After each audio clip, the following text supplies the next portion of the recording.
नमस्कार मित्रांनो, हे बघा तांदूळ द्यायचं बी आहे. किती बारीक आहे बघा. बघा आहे का, दिसलं का? तर आता बघा हे सारा मी वाढला आहे. तर आता ह्यात मी ईस काढतोय बघा. आता कसं हे बघा, पाताळ ईस काढतोय. हे बघा हे असं ईस काढायचं असतं.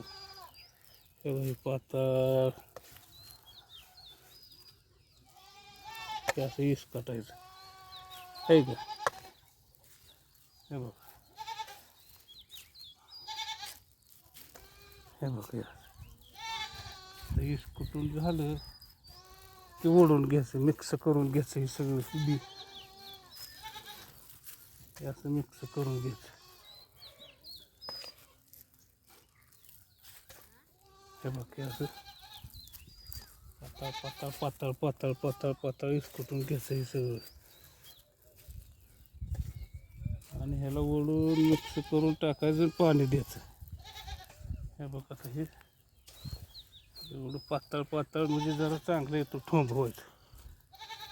लय दाट म्हटलं की मग काळी पडते, बारीक लय बारीक काळी पडते. म्हणून पातळ ईस काढायचं. हे बघा हे असं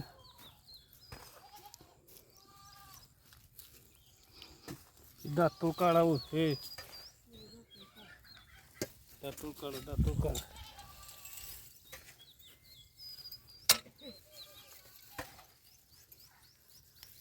इथपर्यंत हे केलंय का हो? पुढे नाही टाकत हा.